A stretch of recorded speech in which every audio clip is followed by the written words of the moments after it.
Hey, how you doing? This is excuse me. Hey, how you doing? This is John, and welcome to John's Long Box. It's clobbering time, Oh, and let me turn this. this week we're going to talk about heroes that turned villains. And There we go. Okay. so, as always, this is an open invite channel here. Open invite show. This is the link. If anybody's interested, you can pop in. If I don't know you, turn on your camera. It reduces the shenanigans. Uh, you know, Do you really want to see me every week, though? Come on, guys. well, you know what I mean. I know. I know. Yeah.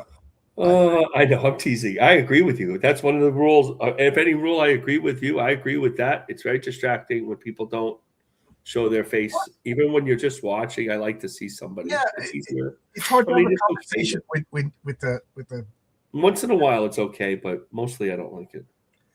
and Heroic Tales 2 is still available. For some reason, I got a couple of sales this week. Out of like it's been I pretty did. I steady, saw that. and I then saw all of a that. sudden a couple of sales. So I appreciate that. I saw that. I will filibuster a bit. I'll give some comic news. So let's just talk about Renzo today. Renzo, I can't even talk. Words are difficult. Renzo Rodriguez, the artist on Patriarch #1, he lives in the middle of all of that shooting that's going on in Puerto Vallarta. That's his hometown. I sent him a box of comics and T-shirts and stuff like that, and the post office isn't delivering. They got news to stay in his house. His wife and kids are home. He's been home. They haven't gone out in 3 days. So, I mean, on the plus side, he's like, John, here's another page. Here's another page. Here's another page. On the bad side, stepping outside is iffy. So let's keep Renzo in your prayers if anybody's a praying person. You got it. He's remarkably positive, but geez, what a scary situation to be part of.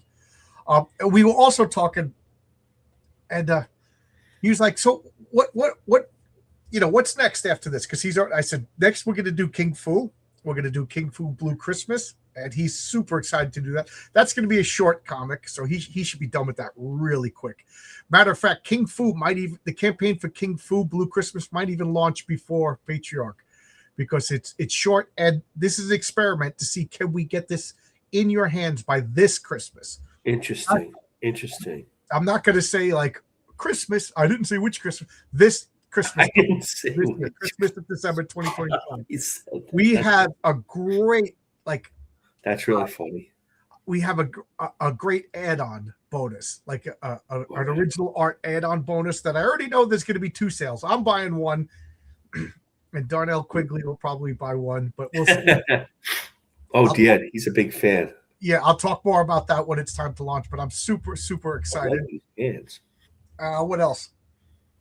I've been making cards, and not a lot of people know about the cards, but I make 7 cards a comic. That's a lot of cards.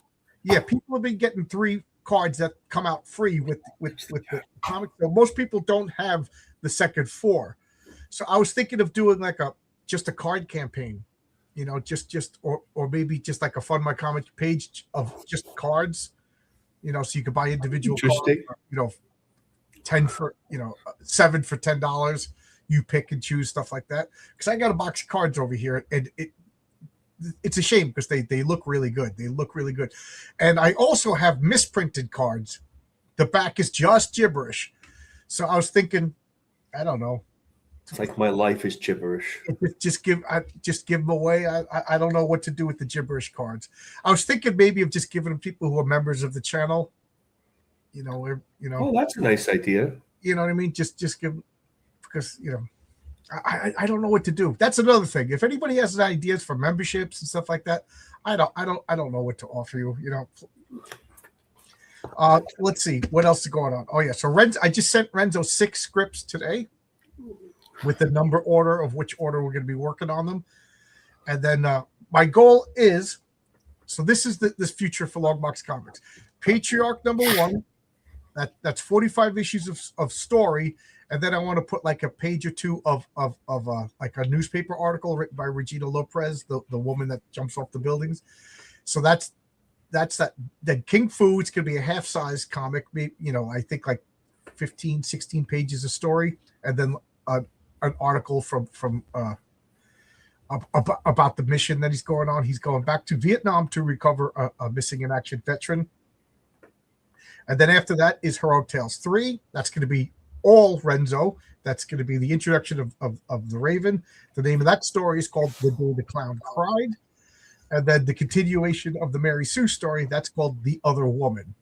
And then after that, I have three other stories that Renzo's going to draw for Heroic Tales. And then this backup story will be whoever. So if Marcus finishes Public Eye, that'll be Heroic Tales 4.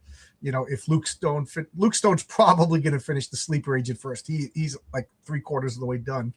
Mm-hmm. So it's going to be Renzo and then whoever's, on the. And don't forget, you got a cover to do too with that story. I'm thinking about the cover. I haven't decided what to do. Whatever you want, whoever does that's my way of doing it. Whoever does the interior art does the A cover. Whether or not there's a variant cover, I don't know. I just know that Reedy wants to do a variant cover for Mary Sue. Nice. So that's going to be Mary Sue. Oh, and so we got King Fu Christmas, and then in Heroic Tales 3, it's Mary Sue. Basically, it's a Mary Sue King Fu team up. See, I'm hoping to get a lot of King Fu this year because Renzo says he wants to finish Patriarch number 1. King Fu he's going to do really quick, and then he wants to do Heroic Tales 3. So that's his goal for this year.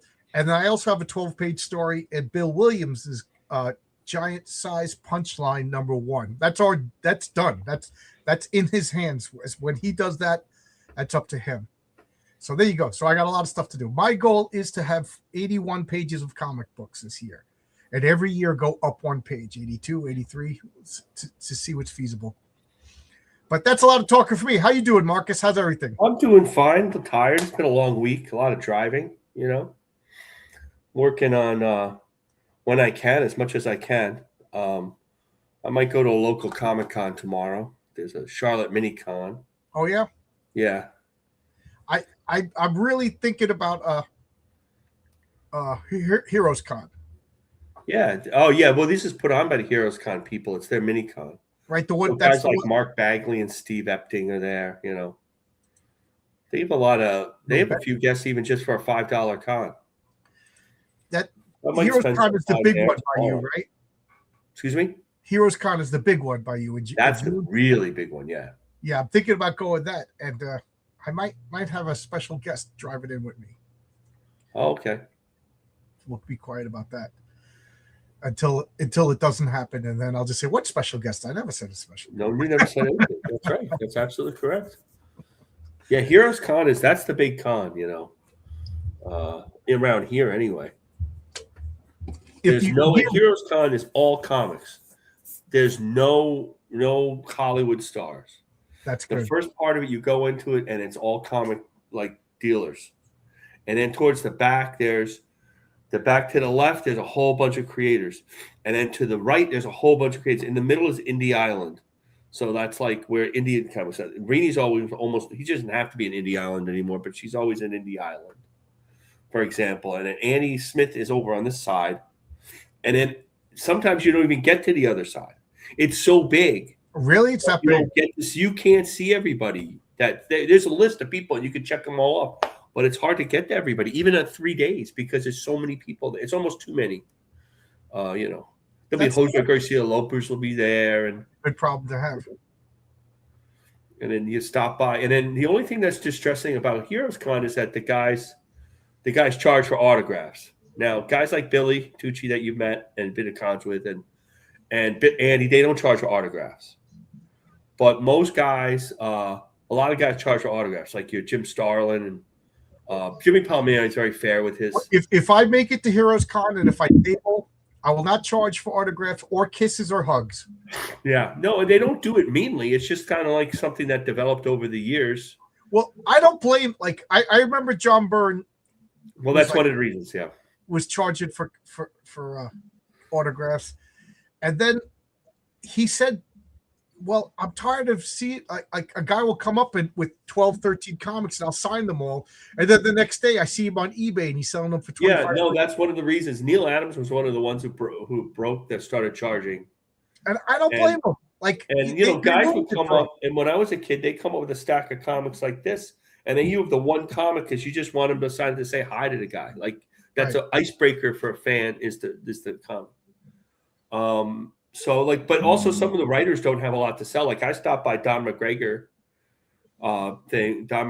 booth, and he had like charged because what does he have to sell? He doesn't have stacks of books. He's a writer. Right. But I had Gene Colan, and he did a lot of work with him, so I spoke with him for a few minutes. His wife was real nice. They were really nice. It's an older gentleman. Zaten understands it. There's maybe a special guest. I never said there'd be a special guest. Why do you care about it? There are no He special could be guests. Zacktan. Zacktan's a special. You're the special. That's Zaten. You're great. So if it falls through, then you're Tony's flying in for Heroes Con. You're the special guest. Okay, make him laugh. So we people come in for everywhere, and then after they all get together and start drinking at the bar. Yep. So this is it's clobbering time. We filibustered for a bit. So this week, Tony came up with the topic of heroes that turned villain. So Tony, you want to start us off? Sure, I've got 3. 2 from the Golden Age and 1 from the Bronze, and I'll leave the more obvious one to one of you. I'll try to find images of them. Okay. The first one is Harvey Dent, former Gotham City District Attorney Harvey Dent. Created by the great Bill Finger, Jerry Robinson, and Bob Kane, I guess. In 1942 for Bob Kane Detective. said, "Okay, it's okay to have him. I accept." For Detective Comics 66. What can I say? This character has been, well, okay, I'll give you a little bit of background. Former Gotham City District Attorney he had Boss Maroney on the stand, and right when he was about to clinch him and get him put away, Maroney reaches into his acid, throws it, hits the right side of Dent's face, splits his personality in 2. He becomes Two-Face. And in the Golden Age, he had 4 appearances. And then the character, oddly enough, was given a happy ending. He went to the plastic surgeon, fixed his face, he married Gilda Dent, his girlfriend, and he lived happily ever after. Now, the character was resurrected by Danny O'Neill in the early 70s, right after he resurrected the Joker with the Joker's 5-Way Revenge. He's a staple. He's a staple of Batman's Rogues Gallery. He first appeared in live action in Batman Forever, portrayed by Tommy Lee Jones. Later on, he was one of the 2 villains in The Dark Knight from Christopher Nolan. He was performed by Aaron Eckhart. A lot of people, I think, know this character and love him from the Batman the Animated Series TV show, where he was voiced by Richard Mall, who I don't know if people remember him. He was Bull from Night Court. He did a great job on that. He made yeah, he was great. Yeah, I love Night Court. My personal favorite out of all of them, and you're gonna laugh, it's William Shatner. William Shatner did this character for the last thing that Adam West did before he died. It was a direct-to-video Batman 66, Batman versus Two-Face. And I thought Shatner did such a great job. I liked it. But he was brought back. The person that expanded upon him was Frank Miller for year 1. Then later on, Jeff Loeb and Tim Sale really expanded on him in the Long Halloween. They did a thing that I didn't like, where they made Gilda Kane the Holiday Killer. Sorry for spoiling. I remember that. For spoiling a comic that came out like 30 years ago, but I didn't really dig that. But it was a good series. So there's him. My second one would be. Let's talk about him for a second.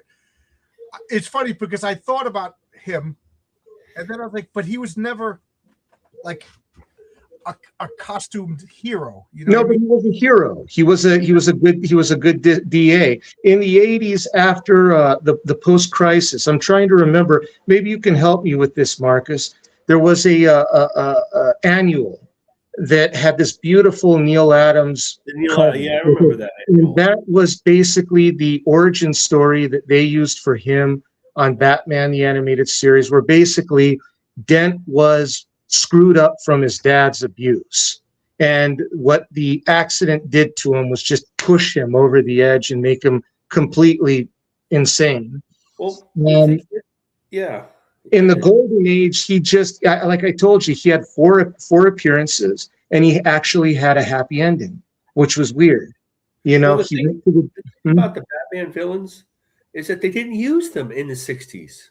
No, well, oddly enough, if I may interject here, he was going to be on the '66 show in the third season, and he was going to be portrayed on the '66 show. That would have been fun. Yeah, he was going to be portrayed by Adam West, Clint Eastwood. Can you imagine Clint Eastwood playing Harvey Dent? That would have been awesome. Now, the script was written by Harlan Ellison. Obviously, it wasn't filmed, but decades later, Len Wein, and one of the last things that he did, adapted it as a one-shot for the Batman '66 comic. Oh my God, you're telling me Clint Eastwood was going to be? Yes, sir. Oh, well, Clint Eastwood was him and West were like, yeah, they were best buddies. Really? Yeah, they came up together. Wow. I would have loved that. I love the '66 movie. That just blows my mind that Eastwood and Adam West. That's funny. East and West. There you go. Yeah, there you go. So later on, Len Wein adapted the comic, and it was good. But the role of Two-Face in the '66 universe was done by William Shatner. I don't know if you could find an image from that, but in the cartoon show, they drew him. They drew Harvey Dent to look like Captain Kirk from the '60s, and they just gave him like half of a green face. It was awesome. Anybody out there, I'd recommend you guys watch that. That's a good show. Really good movie. I have to. They just didn't use the golden age. Like they didn't use Two-Face. They didn't use Joker for years. Because that where we were talking about that earlier, it was the emasculation of DC Comics by mania. And I'll say Neil Adams turning Batman into a dark, because the comic kind of started to mirror the '66 show. Mm-hmm. And I remember when I first heard that Tim Burton was making a Batman movie. I was working at Billy D. Williams. I forgot about that. You know, I remember when they first announced that show, and then I was like, this is gonna be so good because Batman's dark, and everybody's like, Batman, bim, wow, bang, boom. You know, Batman was still a campy figure in 1988, you know, to the normies. The comic book people knew. And I remember telling the guys how good it was going to be. I was so excited. And then it was announced that Michael Keaton was going to be Batman. And then they were like, you see, it's a comedy. Batman's a joke. And then the movie came out, and everybody loved it but me. I never liked the Tim Burton Batmans. I was like, oh, man. But they did what they – like the same with Superman Donner film. The Batman movie was just what it needed. It got the normies on board that Batman can be dark and scary and be taken seriously. In that respect, it was successful to me, but it wasn't Batman. I didn't like the movie either, John. It wasn't Batman the way I remembered him. He wore armor and he blew up a warehouse full of people with bombs. But you're right. It did reinvigorate the franchise. It did get a lot of normies on board. I mean, before that, the only movie that made this amount of bank was the '78 Superman film. Well, it's one of the only movies ever to drive comic sales. Yeah. No other movie really drove comic sales. Avengers had a chance, but they screwed that up. We've talked about that before. I don't know if Superman, but that really drove comic sales. It was the one time they put comics in the movie theaters. A lot of movie theaters had comics, and you know, everybody had a Batman T-shirt or a hat or something. Nick Jack, you know. Jack Nicholson took a low pay and got a percentage of the sales for everything. It was the smartest movie he ever did. Yeah, smartest movie ever made, right?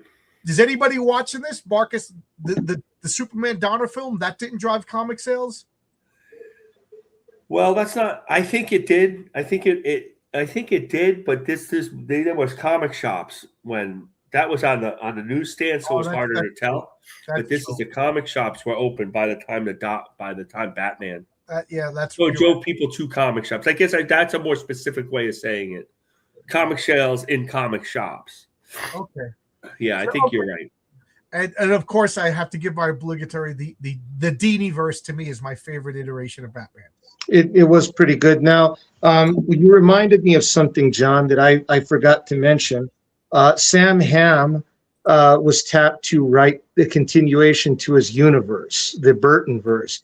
And in that one, I didn't like it. It was full of social justice. I just didn't dig it. But you did actually get to see Billy D. Williams as Two-Face. And it was weird. They gave him like a striped Beetlejuice suit. And he had like the white hair and the green skin.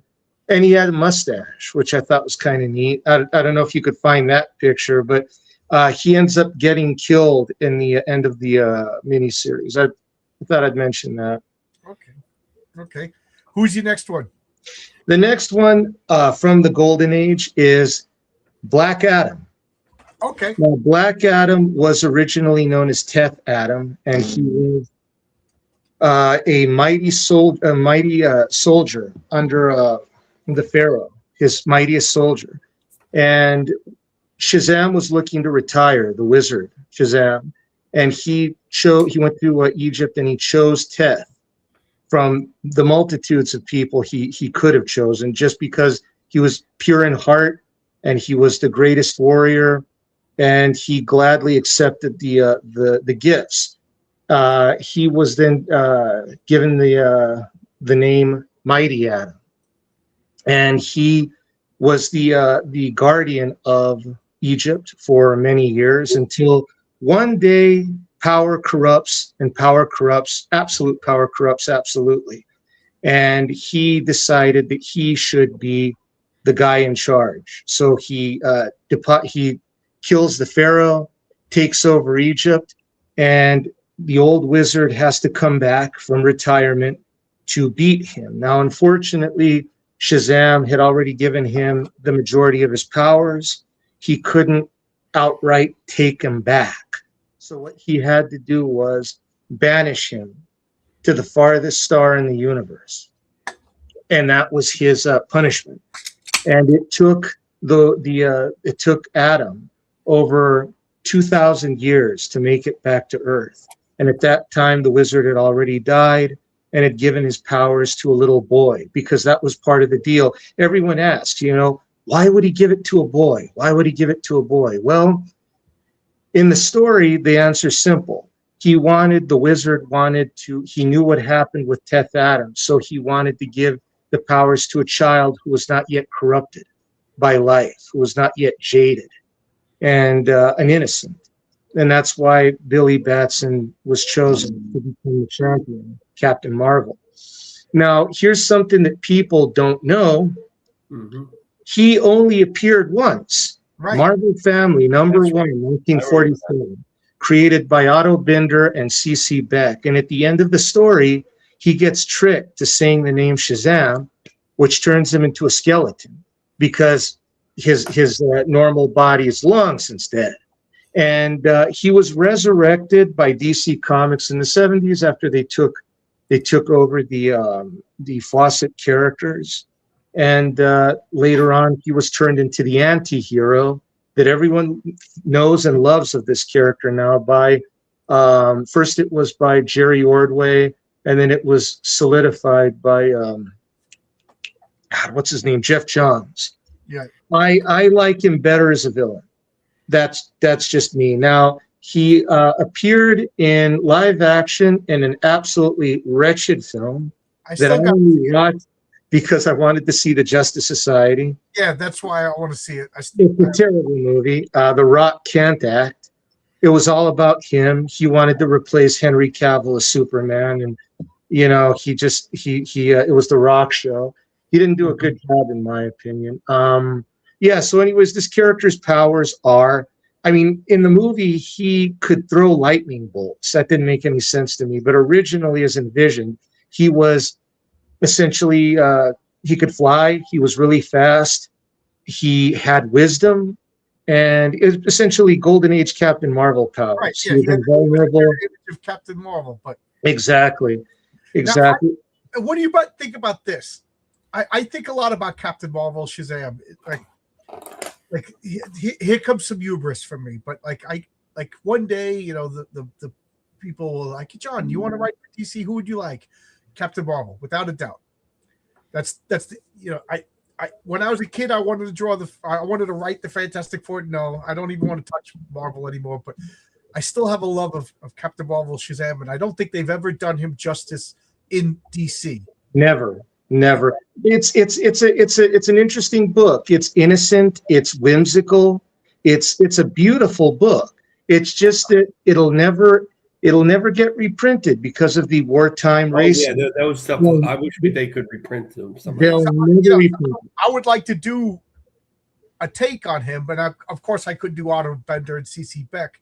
But where does Captain Marvel fit on a world where there's already Superman? So, like, I would have to emphasize the differences, and Captain Marvel would have a different mission than Superman, kind of thing. But anyway, my take on Black Adam is he's not a good guy, he's not a bad guy.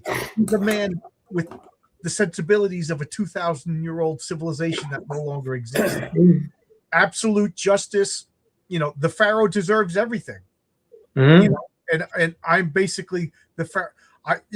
I want this, I take it, because that's what ancient Egypt was.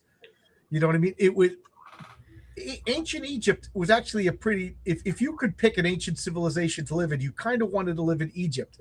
It had two. The Nile was regular. It flooded twice. You got two harvests. The people were the only problems were like outsiders. But when the Hittites or the Amalekites, I'm sure I'm messing up the tribe name, but when they attacked, that's when it was bad. But internally, it was a good place, and I could picture him like, I deserve all this. I'm giving, so like if he was to come to right now, you'd be like, oh, that guy's jaywalking. Is that against the rules? Yeah. Boom, kills him. Like, what are you doing? Like, that's what we do to lawbreakers. The Pharaoh has spoken. Thou shalt not you know what I mean? Like, I think that would be an interesting take on he's not a good guy. He's not a bad guy. It's sort of like what Jeff Johns did with him, right? I haven't really read the JSA run, but I think that's what he's doing. I love Jeff Johns. I'm Jeff. But just imagine if you took George Washington and put him in the street now, and he'd be like, these aren't your slaves. No, they vote. They vote. People would be horrified. But he's a person of his time. I am horrified. Anyway, I wanted to say, to bring up an interesting thing I thought of. How about just Captain Marvel himself in Mark Waid Alex Ross book? He got turned evil. Kingdom Come. In Kingdom Come, I mean, you could argue that's evil. He was corrupted by Lex Luthor using mind wound. Yeah. The worm in his ear. Mm-hmm. They're little Mr. Minds. Now, what's interesting about this character is he goes on in the 50s to influence Mick Anglo to create Young Nasty Man, which is essentially the I don't know what the Marvel Man version of this guy. And then which later on would go to influence Alan Moore into his corruption of Kid Miracle Man, which was essentially going to be Mick Anglo's version of Captain Marvel Jr. Right. I'll let you talk about him when we get there, because you love that series. I'm okay with it, but you're the Alan Moore. It's dark. I've read that. It's dark. It's good, but it's dark. It's really good. It's really dark, and I'm glad they didn't do it with Captain Marvel. I never heard of Marvel Man, so to me it was okay. but I thought it was a really and then I mean that John Totleben, Steve Bissett art was just a glorious to look at, and it had some good. But I like that it was its own thing. It was outside of Marvel, outside of DC, you know. I just laughed that you know, Marvel wanted those characters so bad so they could reprint the Alan Moore stuff, which had gone out of print and was tied up in legal limbo. And they overpaid because that's what Disney does. And now they have the character and they don't do shit with it. You know, because the character, no offense to people that like him, the character sucks. Marvel Man is a crappy character. The only reason why people like him is because of Alan Moore and Neil Gaiman. Right. And that story doesn't work. It doesn't work in Marvel. It's its own world. You know what I mean? You can't bring him into the Marvel universe proper. No, but I mean, John, I don't know if you've ever read the old stuff, the reprints that Marvel did of the Mick Anglo stuff. It's terrible. That's terrible. That's terrible. It's bad, man. There's no redeeming quality to them at all. Even Anglo said they stunk because he had to rush them out every week because British comics came out every week. They're terrible, terrible. But anyways, I'm going to get to my third one, and then I'll step. Let me just say one funny thing about the Marvel Man story. So for those of you who don't know, I'll say two things about it. So Captain Marvel came out, and then in England they made Marvel Man, and it was Mick Anglo, and he just, like he said, he just churned out Dretch every week, and it kind of got canceled once Britain started bringing him American comics in. Mm-hmm. So the American comics were coming out every week because they were reprinting years old comics, and nobody wanted this Drek that was just like Marvel Man, and it kind of forgotten about. So Eclipse Comics was looking for stuff that they could print, and they're like, let's do, or I forget what it was. Originally it came out in Warrior, John, right, and then Eclipse got the rights from shit. I'm trying to remember the dude that was the editor, Des Skin, and so they said let's do Marvel Man, and nobody wanted to touch it. And Alan Moore was like, I'll do it. So like, okay, let's get the rights. So they went and they went everywhere. Nobody knew he has the rights. He sold the rights to this. He has the rights to this. And then finally they just, the story is, and I'm sure I'm simplifying it, but they went to a bar. Mick Anglo was in the bar, and he's like, I own the rights. Never sold it. Nobody wanted it. So like, they went all over creation, and the original owner still owned the rights. They just assumed it was sold away, and he sold the rights for like a song because he was like, oh, you still even remember that? The second thing I wanted to talk about was Alan Moore finished his story, and then Neil Gaiman took over. You know, Neil Gaiman was the new hotness from Sandman, and then the comic got canceled on a cliffhanger. So for years, I wanted to know. The last thing that happened was it's so woke, but at the time I was like, you know, Miracle Woman convinces Miracle Man that Miracle Boy is in love with him, that he's gay. So Miracle Man, who's just like, they shed all of their rules and regulations. He's like, okay, so he makes a pass at Miracle Boy as prompted by Miracle Woman, and Miracle Boy is a good, wholesome 1950. He's like, what are you doing, you pervert? And punches Miracle Man, and that's it. So where's the next issue? 30 years have gone by. And then Marvel buys the rights to it. And I'm like, finally. So now I got to wait every month, 25 months, so I can pick up the one issue that I'm missing. And then all of these allegations of Alan Moore, of Neil Gaiman come out, and they drop it. So when I'm never going to get the completion of this cliffhanger. You know, Marvel is just like, oh, Neil Gaiman's a bad guy now. We're not going to finish his story. We don't have anything to do with him. So, and Neil Gaiman owns the rights to Miracle Man now. So I think he's in Marvel's just going to. Didn't Todd McFarlane fight for those rights too? Mm-hmm. Yeah, he fought for the rights. And I don't know how Neil Gaiman ended up with the rights for Angela, and then he gave them to.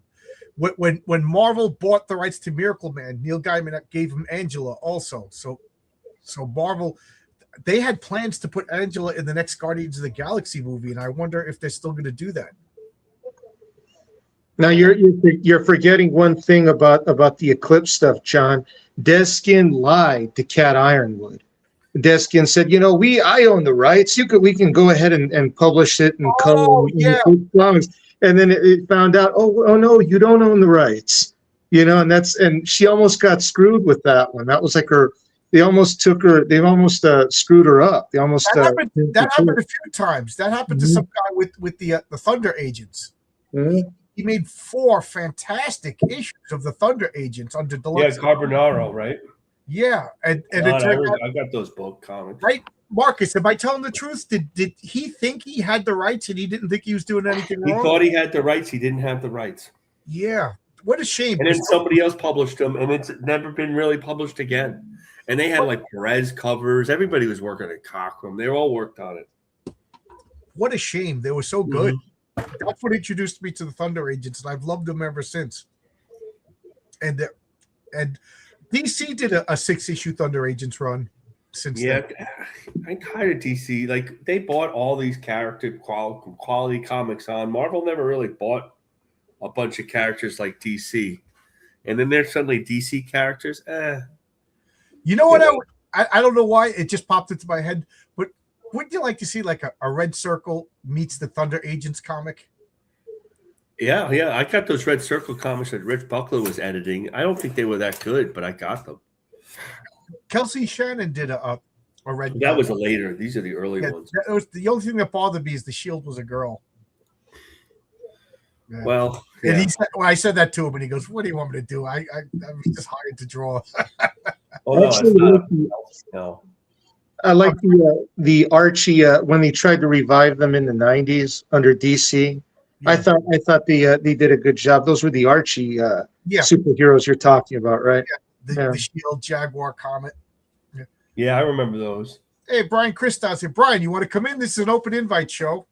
Everybody, Brian Christout is the writer for Six Gun Gorilla. Yep. And Brian, you'll be happy to know I just sent the script there's an Easter egg for Six Gun Gorilla in one of my stories. I'm going to be cagey about it until it comes out. And if you don't get the most obvious Easter egg in the history of Easter eggs, that's on you. He's the only gorilla in the comic. Yeah. Right. So Tony, who's your next character that you got? The third and final one for me was created back in 1977 by Pat Mills and Mike McMahon for 2030, and that is Rico Dredd, Judge Joseph Dredd's clone brother. Yep. And they were both created at the same time. They're both identical. They both came up to the Academy of Law together, and Rico excelled in every which way over Joseph. He was a better cop. He was faster. He had a 99.9% conviction rate. There he is. Yep. Now, the one bad thing about Rico was he was a bent cop, right? And they found out about this, and Judge Joe Dredd, his brother, had to bring him down. They fought, and he took him in a lie. Now, I don't know about the continuity now, but back when it started, bent cops, what few of them there were, bent judges, would get sent to the penal colony on the moon of Titan, the Saturn moon of Titan. And to be able to serve out your sentence, they would perform surgery on your body in order for you to be able to live on Titan. I don't know if you could find the way he looks after his surgery, but he looks absolutely horrific. They deformed him. I remember that. Yeah, they completely screwed him up. And he only makes one appearance. And in the end of the story, he comes back to Earth to seek revenge on his brother. But the years have slowed him down. And in a quick draw match against Judge Joe Dredd, Rico gets shot and killed. And the last words that Joe Dredd says to his brother is, "He ain't heavy. He's my brother." A really good, really great story. I really enjoyed it. Now, decades later, in the 90s, when they made that horrible Stallone film, the character of Rico Dredd was portrayed by Armand Assante. And they changed there he is. That's it. Look at that. Look at that face. That's what these surgeons did to him. And you could tell why he'd want revenge. Now, I got to ask you this just because I can't help but think of like world building and everything. What's going on Titan that they would make this supreme effort? Like, wouldn't it just be easier just to put the guy in a regular jail or kill him? Punishment. You have to remember, John, the judges are like the paragon of society. Okay. And if you are up there, and if you betray the trust of the law, they're not going to put you in a regular jail. They're going to make an example out of you. Okay, so this is just harsh, but it's harshness for the sake of harshness, kind of to scare the other judges. Exactly.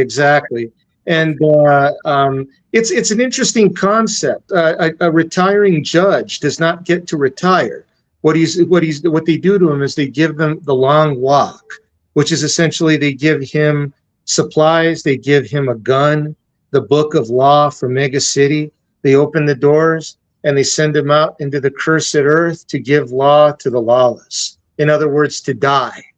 To just go out there and do your thing until you fall down and die or they kill you. Great story. Armando Sante did not do a good job with the character, and the movie sucked. I don't know if anyone here likes it, but yeah, that's it. That's it for me.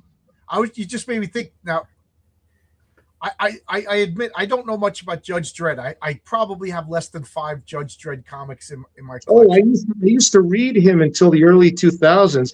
I always wanted to ask a Brit, 1000 AD gone woke, because everything from England has gone incredibly woke. So I wouldn't doubt it if Dredd has gone woke now. Now, wouldn't you like to read a Judge Dredd Chuck Dixon story where Judge Dredd is old man Dredd giving justice in the cursed earth? It's just a futuristic cowboy story. That's right in his wheelhouse. It would be something. Yeah, like I didn't know Judge Dredd was a goof on America until you told me that. Yeah, again, we were talking about that with RJ once.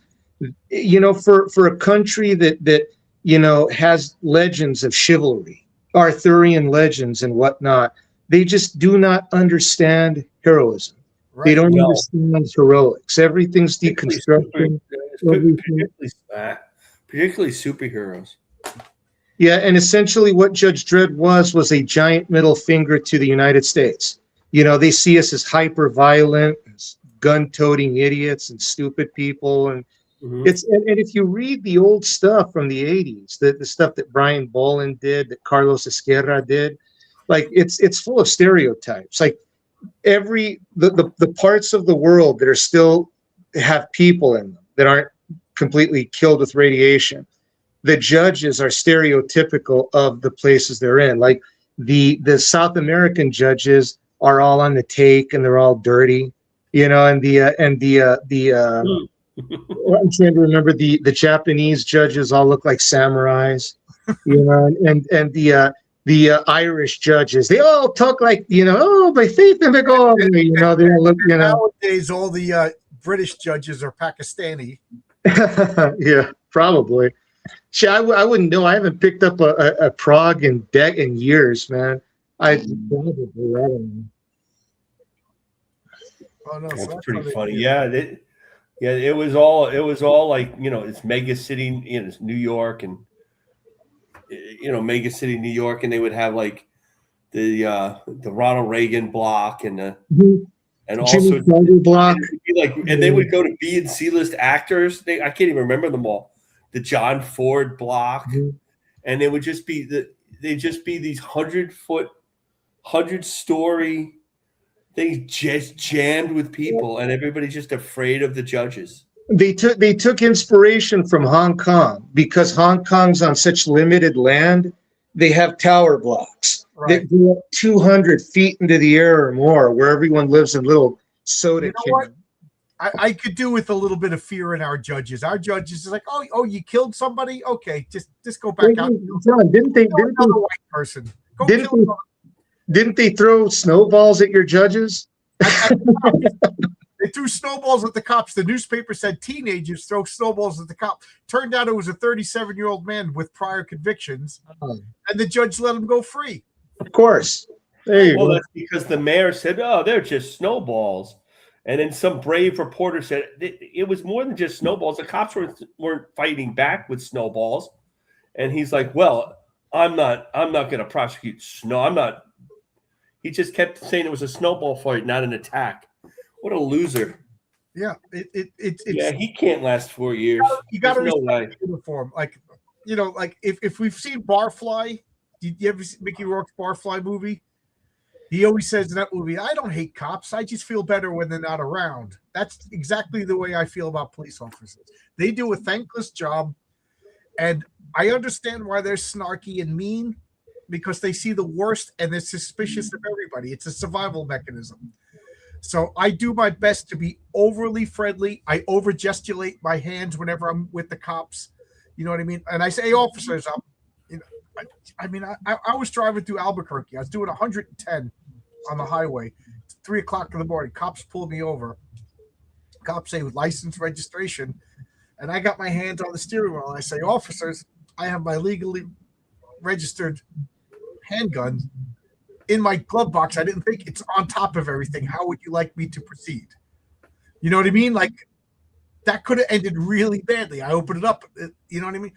That's the way you got to be. And it's not the cops' fault. They're dealing with criminals. They're dealing with the worst. But anyway, you still got to respect the police. You got to respect the officer. You don't throw snowballs at a police officer. The fact that that's going on demoralized the entire police force in New York. And the thing that's really scary, imagine the cops, those guys could have just hauled off and took their nightsticks and beat the crap out of everybody, or shot a couple of bullets in the air, and they just walked back to their truck and took it. I don't know how they don't knew go what back. was going to happen. They would have been fired. How many years were they on the force? They lose their pensions and stuff. Well, they were being assaulted. Yeah, be realistic. The mayor would have made an example out of them. And then it could have you punched the shot mayor. kids throwing snowballs. They were just having fun. I know, but they show a lot of I know a lot of thing. I would have those taken my cops nightsticks showed a and lot of started beating restraint people. with I them. don't care if I go to jail. But you know what I mean? They probably have young kids and stuff. It's just New York is done. This mayor came in with the sole purpose of destroying New York. He's gonna. How much damage can I do in 4 years? Because there's no way, unless the elections get rigged, and if he fixes so that he's elected again, he's not coming back. So he's going to be back. He's going to be 8 years. Destroy New York in 4 years. Nobody wants to be mayor of New York. That's why you get bad mayors. They already have like laws being drawn up to do away with dogs. They're going to make dogs illegal in New York City because they're halal. Yeah. Yeah. Well, anyways, my favorite version of Dredd is the Carl Urban film from 2008. That is the greatest version of Judge Dredd live action ever. I wish they would have continued with that. God, that was a missed opportunity there. That was Judge Dredd. You saw that one, Marcus, right? Oh yeah, at least he kept his helmet on. Yeah, that ticks me off when you take a role of a superhero like in all the Spider-Man movies. Why does he even have a mask on? He's ripping that mask off every 10 seconds.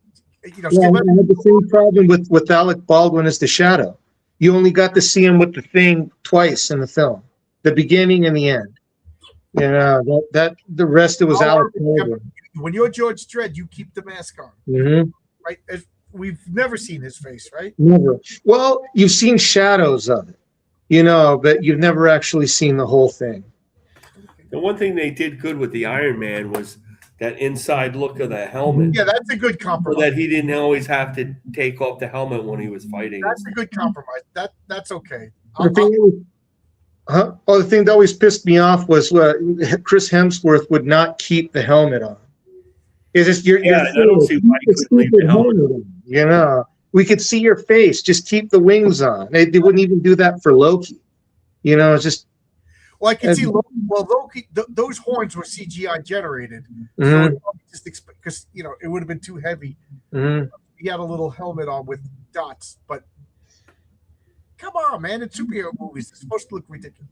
You know, Exactly. Well, that's me. That's I'm done. So you guys go ahead and take it okay, from Mark, here. do you have any heroes turned villains you want Well, to I talk was about? thinking of Adam Warlock. Oh, that's really maybe you were going to say that, John. That was one of mine. Yeah.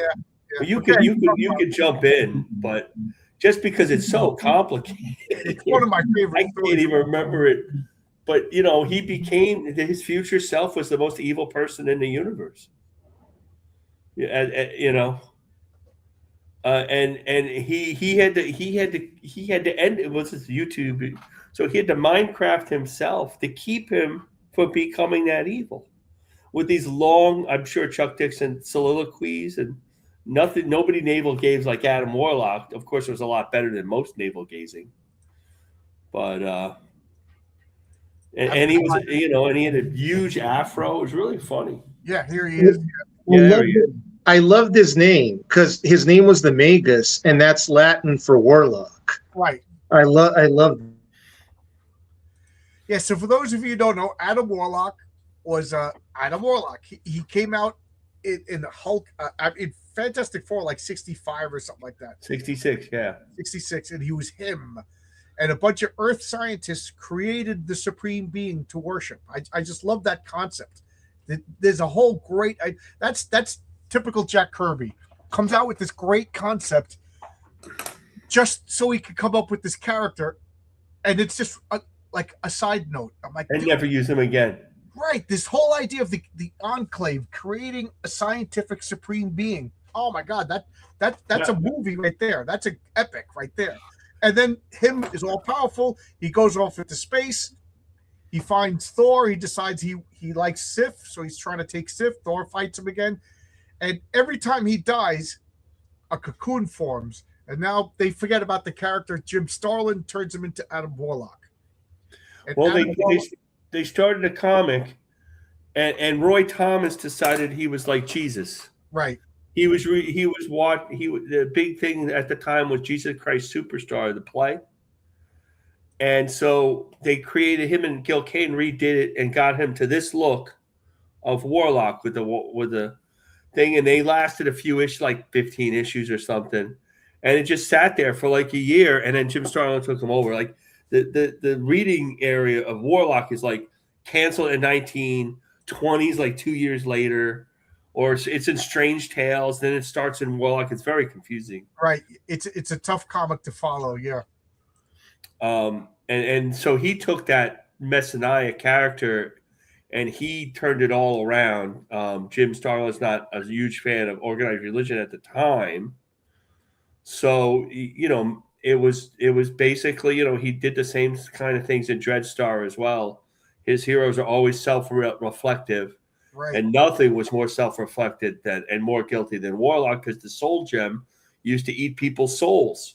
And he used to like it. And then whenever he did it, he'd be like, oh, there's a half an issue of him whining. Jim Starlin, so it was good whining. Like, there's a difference, right? Well, I think Jim Starlin read those Elric of Melniboné novels. Oh, no doubt. No doubt. Elric of Melniboné had this sword called Stormbringer. That's right. And Stormbringer was this. It was a demon that shapeshifted into a shape of a sword, and it would compel him to kill people. That's right. The same Adam thing. Warlock, like he goes to hug his girlfriend, and the sword pulls, and he kills Samora, his girlfriend. And when it kills them, it devours their soul, and it confers power to Elric. So it feels good, and he gets more powerful. And then the sword devours that's how the sword maintains its power. And then he feels guilty, but did he really do it? And he can't get rid. It's like the One Ring. He can't get rid of it and stuff like that. Well, he ripped that off. He put the soul gem. So Adam Warlock would be fighting people, and in a moment of weakness, Adam Warlock would fire the soul gem and consume the people that he was fighting. And he didn't mean to do that. Or if he had no choice. Yeah, and then he would be like, I can't believe I did never again, but I can't get rid of the soul gem because I can't, only I could contain its power, and other people would get consumed. Yeah, well, they took the soul gem off him, and then he like almost died. He had to bring it. He was like reaching for it back. Right. It was the same thing with Elric and the One Ring. So then he finds out that in 1,000 years or so, he's going to evolve. He's going to get consumed by the soul gem and become the Magus. and he controls the galaxy. He's a tyrant. He's all powerful. So he does the only thing that he can do is he time travels and kills himself before. And what I loved about it is in one comic you see it from the past, the current, present, and then later on in Marvel 2-in-1 Annual #2, one of the greatest comics ever made, they're fighting, and then you see Adam Warlock from the other perspective come, and Spider-Man witnesses it, and then he's consumed into the Soul Gem with Gamora, who's dead. Gamora was Adam Warlock's girlfriend, not Star-Lord. Right, that's right. The troll and that big diamond-looking thing, and so it was to me that was the greatest thing ever. He sacrificed himself, and closed the time loop. It was like time travel done right. Oh man, it was that story like defined how picky I am with time travel. And of course, Marvel changed it, and then later on, the Soul Gem became one of the many Infinity Gems, Infinity Stones. But it's so much Marvel in this character. It's a good choice, Marcus. This one. It's funny. It's funny about the character that all the movies, you think they were all going to start with Jack Kirby and Stan Lee, but they end up to be Jim Starlin stories.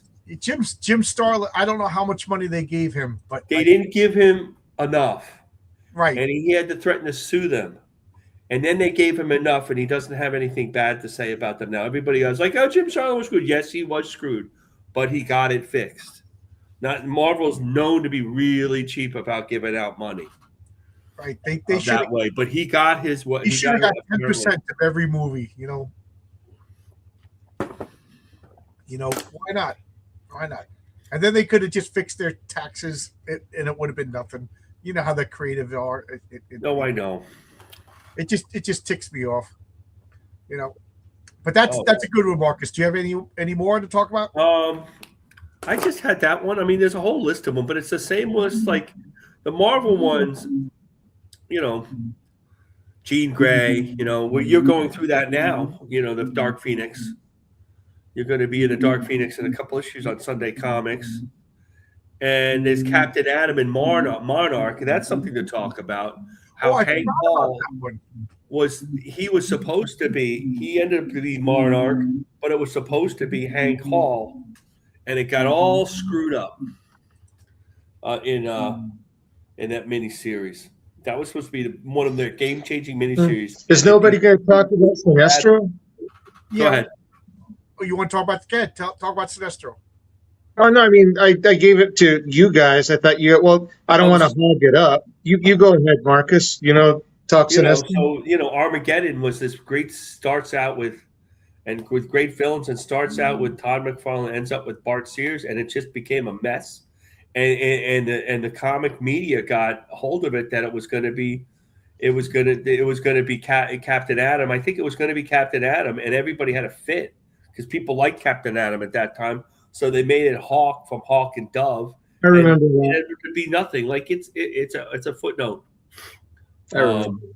Yeah, they don't. You look up the list and Sinestro. You were saying Sinestro. He's been billing this for so long that you kind of forget that he started out as the greatest Green Lantern ever, and he trained Hal Jordan.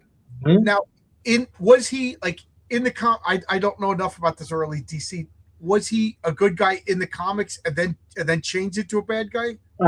The first appearance of him by John Broome and Gil Kane, Green Lantern 7, he starts off as a villain, but they give you the story. You actually get to see him in the suit, and the Guardians are telling. See, the whole thing about him training Jordan, that was a post-crisis retcon. Right, that's a retcon. They were not in the way they were in the beginning. Essentially, he was a rogue cop like Rico Dredd. He has a dash of Black Adam, meaning he got the ring and he got corrupted. Absolute power corrupts absolutely. It's the same story. The first time he met Jordan, he didn't have the yellow ring, right? He just had like a yellow cannon or something, an energy weapon. The 11th issue is where they gave him the ring, and the ring was originally made by the Weaponeers of Cord.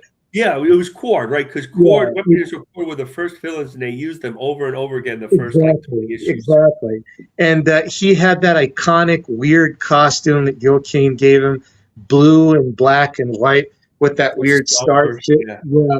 Now, what people may not know about Sinestro too, is he was designed after David Niven.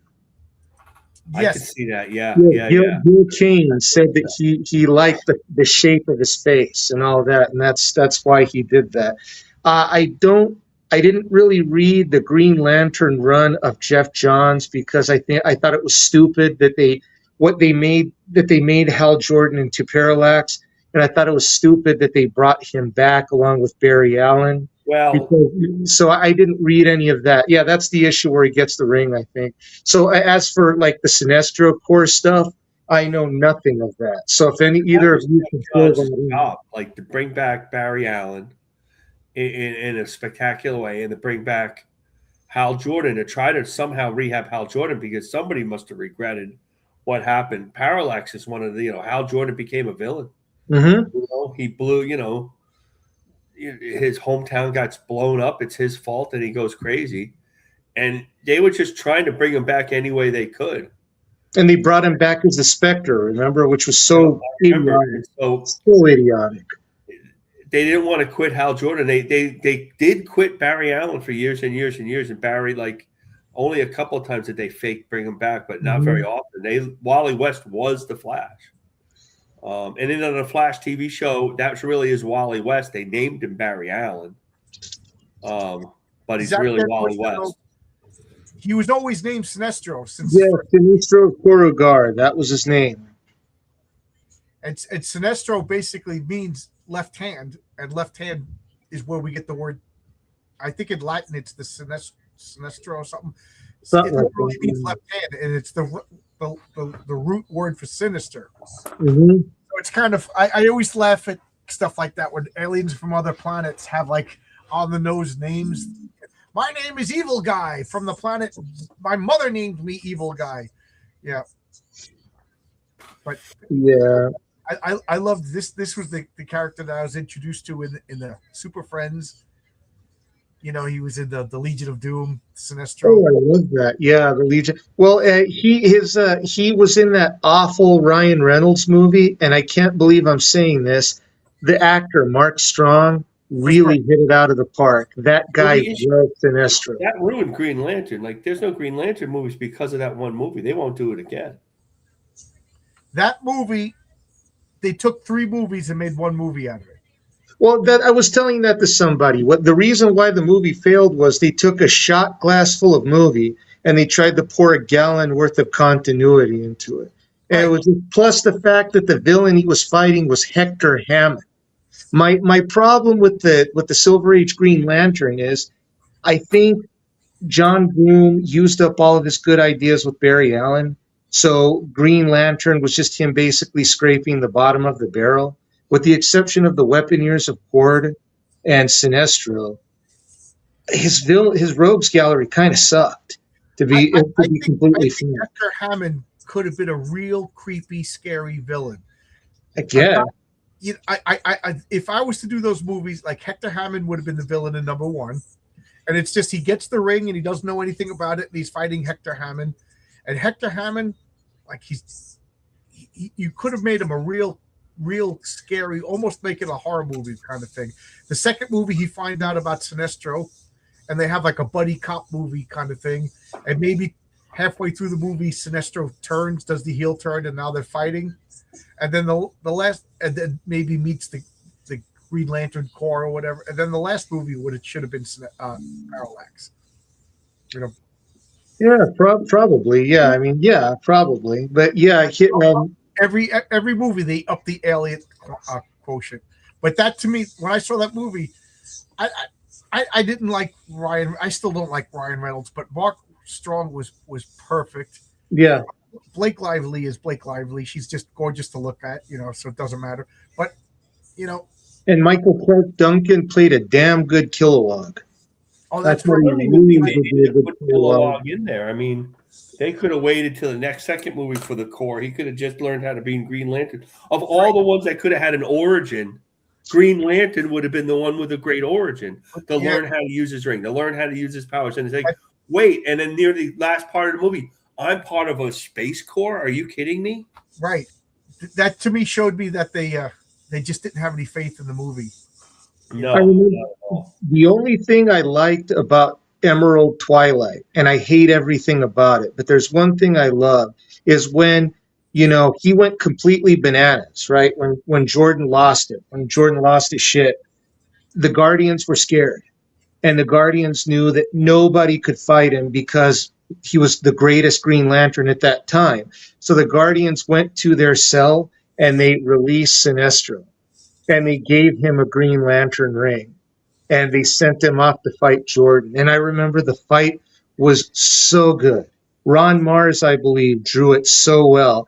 And in the end, Jordan snaps his neck like a twig. So I thought, that sort of, I don't know, the fact that, when the crap hit the fan, that the Guardians had to rely on Sinestro.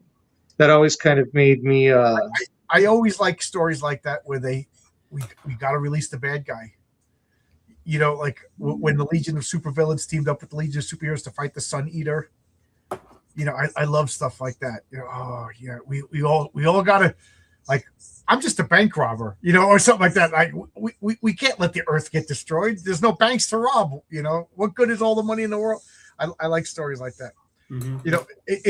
In the Rocketeer, I may be a criminal, but I'm an American criminal. And they fight. I'm not a Nazi, right? Didn't Bird do that in the Captain America movie too? Like Joker, I'm a bad guy, but I'm not a Nazi. It's funny that Magneto's saying that because he's basically a Nazi, right? Or the Joker. Yeah, but there was that what was it? The Sins United or whatever when they all swapped. Yeah. And Magneto was like, I'm not teaming up with Red Skull. It's nobody wanted to work with the Skull. Yeah, that's the one thing I loved. All the villains hated the Skull. I could see Dr. Doom because he was a gypsy, and Magneto was, but it's like, hey, Magneto, you're just as bad. You're a racial supremacist. You're the same thing. You're no better. How many people? Right? Did you kill? That's true. Let's see. That's Sinestro. I was going to talk about Adam Warlock. I was hoping somebody would talk about Sinestro, but hey John, why don't you talk about Kid Miracle Man? Oh no, that's like too obscure. I was going to talk about Terra from the Teen Titans. Oh, that's a good one. Yeah. Okay. So I was going to ask you guys if she actually counts because she was always a bad guy pretending to be a good guy. She's a sleeper agent. I guess you could use her, but yeah, I suppose. And she's problematic now. Yeah. Well, she should have been a problem even back then, but yeah, I don't know how they got away with that. Yeah, I don't know how they got away with it without people. DC needed better editors. When I first read that story and I saw her exiting the bathroom with her face all dolled up like that and Slade in the bed, I was like, whoa. Well, the issue is that the problem with that is it wasn't better editors. Who's going to edit Marv Wolfman, who was an editor? Right. Was one of the reasons why he left Marvel was because Shooter got rid of the editor. Shooter wouldn't let anybody edit themselves anymore. That's why Roy Thomas left. They all got mad at Shooter because he says, we're going to have editors. You're going to be edited. You can't be an editor. You can't edit yourself. So I want to see who the editor is of those. I forgot.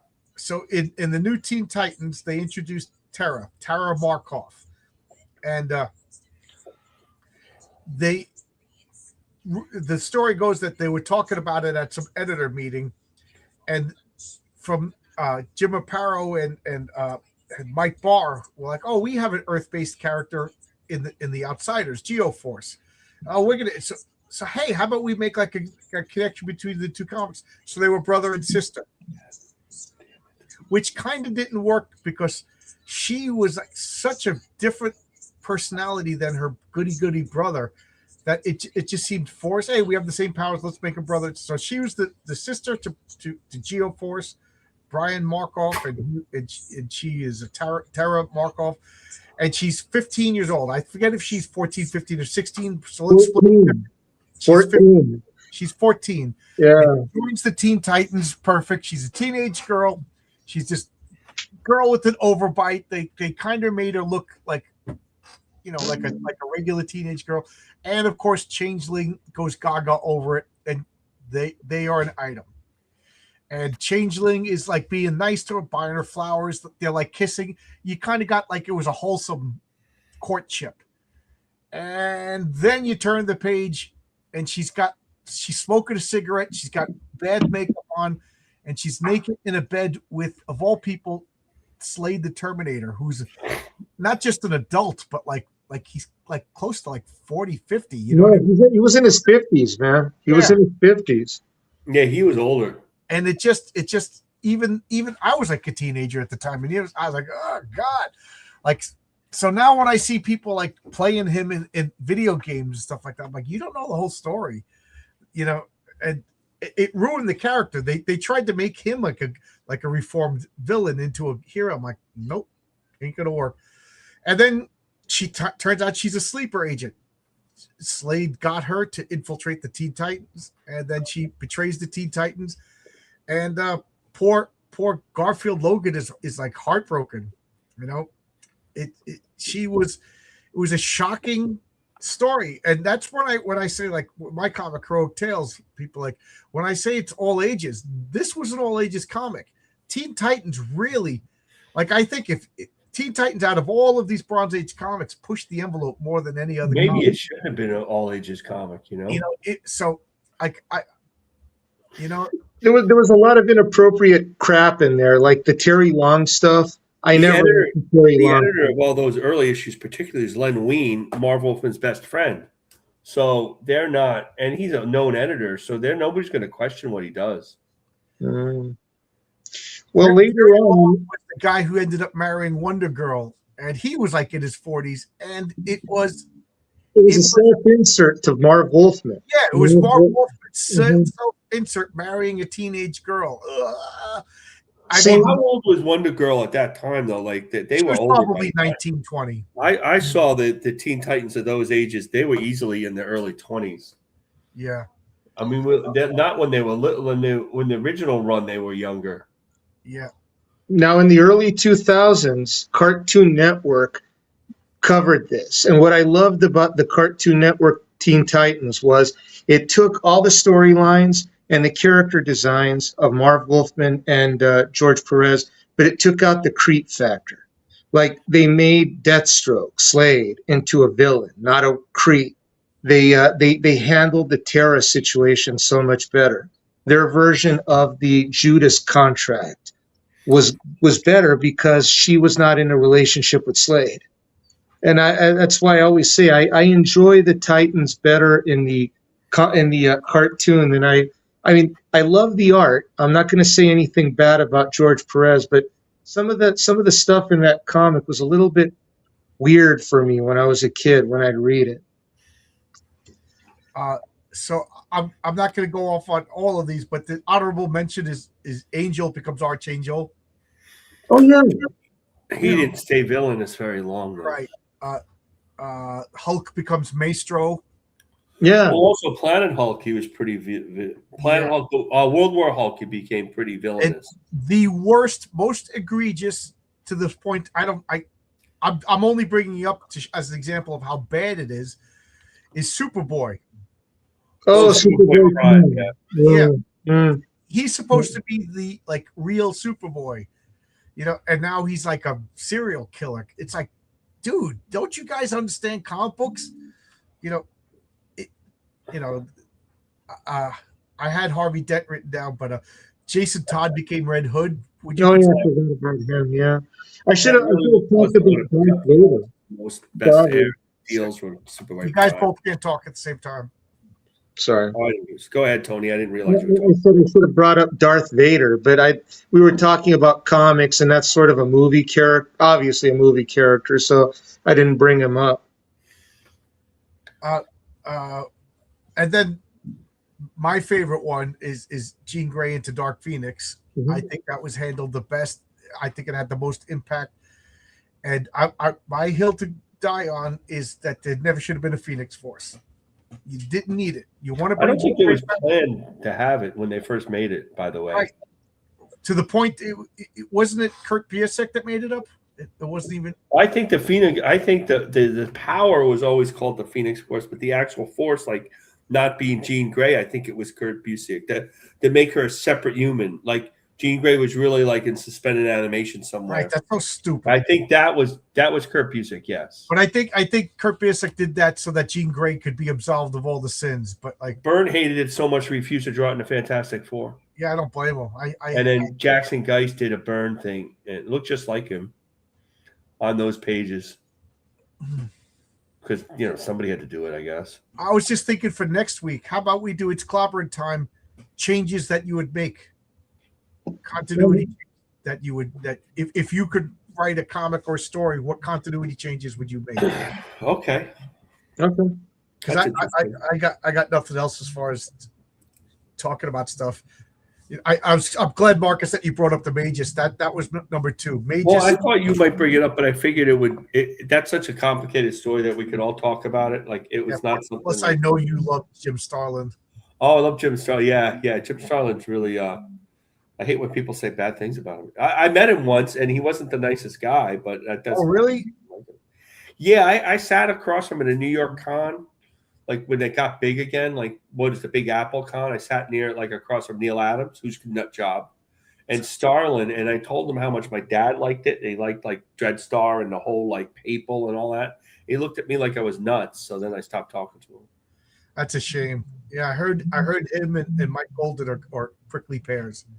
He seemed nice when he was at Heroes Con. He seemed nice enough, but some of these guys, they like have like representatives around them and agents that keep like Golden.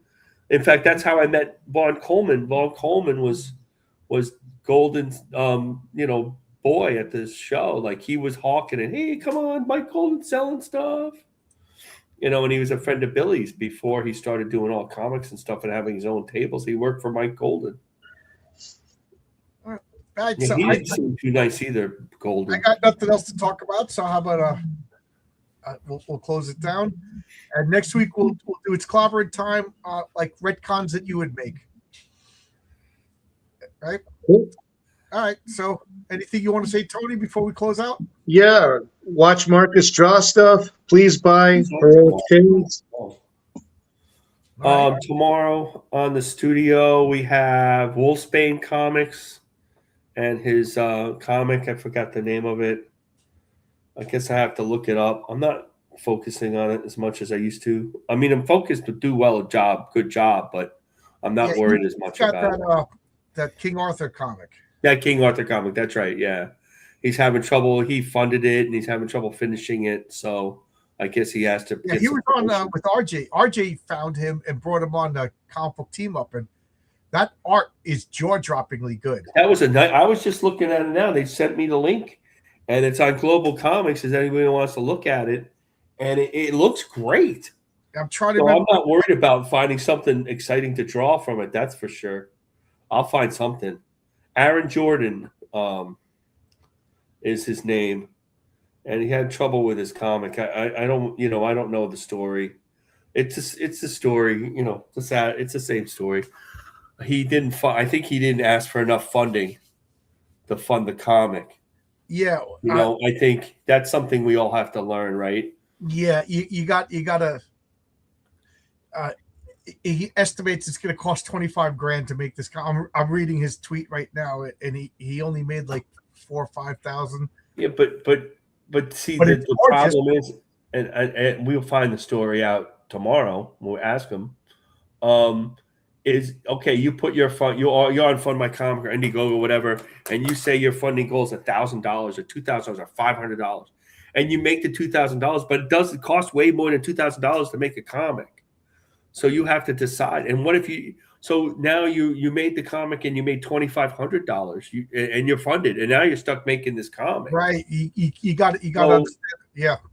So the smaller guys, what are you going? Some people are asking 8. Some ads we know that somebody asked for 25,000, which is a lot. But that's the if you don't make it, then you don't do the comic. I mean, I hate to say it, but it's a race swap to King Arthur. It's doomed. I saw. Well, yeah, I saw that too. Yeah, but so it's that.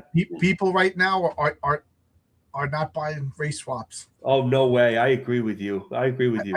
He's a good guy. He's a talented guy. But I was King Arthur's not a black guy. They're not buying your comic. and he's like, no, it's not King Arthur. The name of your book is King Arthur. Maybe in Britain, he can get away with it.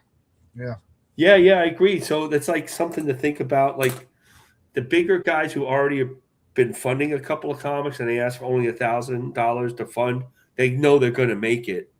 But if you're brand new, like if I was brand new, what am I going to ask? Will I ask for 5,000? And is it going to fund? I mean, that's a whole issue. Right. Yeah. I put my funding goals as 1,000 because it's already made. It's already made, so it's like, or at least I got $1,000 back instead of nothing. Well, you also knew you had an idea, like when you made Heroic Tales 1, that you were going to be able to afford to make the comic regardless. Right. Like if I have no money, I don't have that much money, right, or my money goes somewhere else. I might not have that money to make the comic regardless. Who's thinking about a crowdfund, just you got to be able to take. That's why it's a crowd fund, like. And so, but if you have to, it's all different ways to crowd fund, but that. Yeah. All right, but we're gonna go. As always, Heroic Tales 2 is still available. Patriarch #1 or King Fu is going to be launching next, depending upon. King Fu, okay. Look forward to both of them. Yeah, and Renzo just said he wants to do Patriarch #1, King Fu, and Heroic Tales 3 this year. All right. So all Godspeed. So thanks a lot, everybody. See you next week. Nice seeing you guys. Thank you. And I'll see you Sunday for X-Men 126, I think it is. If my dad doesn't call me, I'll be there. Okay. All right. Well, yeah, talk to your dad. That's more important. Sometimes he calls me during the show. So. All right. See you. Bye, kids. All right. Good night.